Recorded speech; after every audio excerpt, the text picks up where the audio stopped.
हम चर्चा करेंगे किडनी कैंसर के रोगी को ऐसा क्या भोजन दे कि किडनी कैंसर का रोगी जल्दी रिकवर हो। पहले तो जो कॉमन भोजन है वो सभी कैंसर रोगियों के लिए ऑलरेडी हमने पोस्ट किया हुआ है।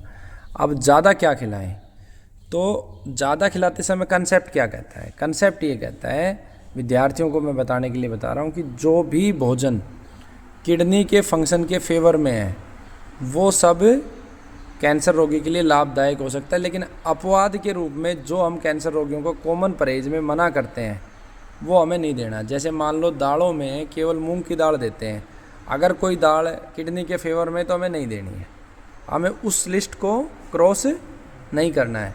तो अब उस लिस्ट के आधार पर हमें क्या दे सकते हैं? सबसे ज़्यादा जो खाने के लिए जो दे सकते हैं, जो किडनी के लिए सबसे ज़्यादा लाभदायक है। अब कैसे लाभदायक है जो किडनी के लिए? जो किडनी के लिए ऐसे लाभदायक है कि पहले तो जो किडनी के फंक्शन को इम्प्रूव करता है, दूसरा जो किडनी के यूरिन के आउटपुट को बढ़ाता है, ठीक है, और तीसरा जो होता है वो शरीर के लिए भी विशेष लाभकारी है। अब चौथे नंबर पे जो का लाभ है वो शरीर को शीतलता देता है, ठीक है।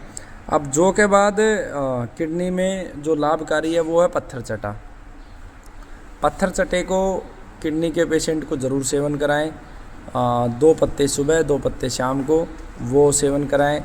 उसके बाद किडनी कैंसर के रोगी को हम बड़ा जो गोखरू आता है उसके लड्डू सेवन कराएं।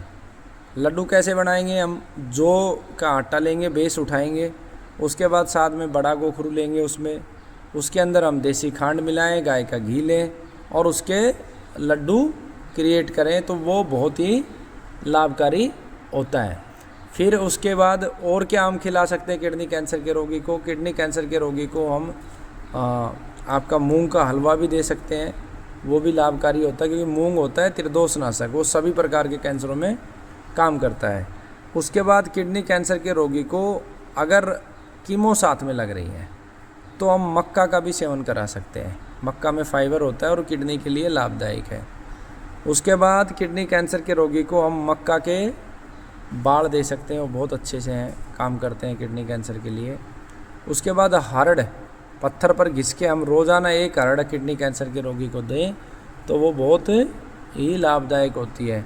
किडनी कैंसर के रोगी को हम पलाश के फूलों का जूस दें, पलाश के फूलों का सूप दें या कच्चे पलाश के फूल खिलाएं, वो भी बहुत लाभकारी होते हैं।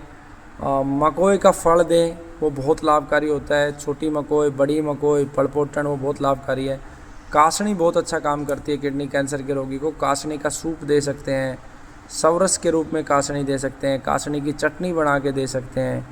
इसके अतिरिक्त भूमि आंवला, सरपुंखा, धनिया बहुत गजब का काम करता है किडनी का। क्यों? क्योंकि शीतलता किडनी के फंक्शन को इम्प्रूव करता है, साथ में आपके यूरिन आउटपुट को बढ़ाता है।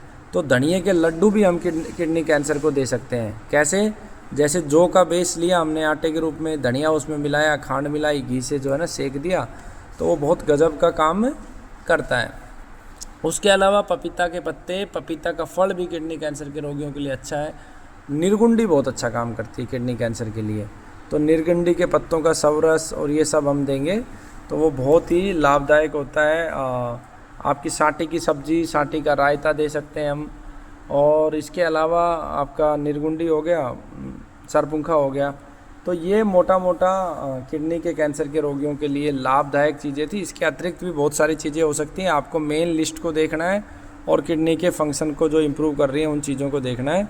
तो ये अपने को किडनी कैंसर पे काम करना है।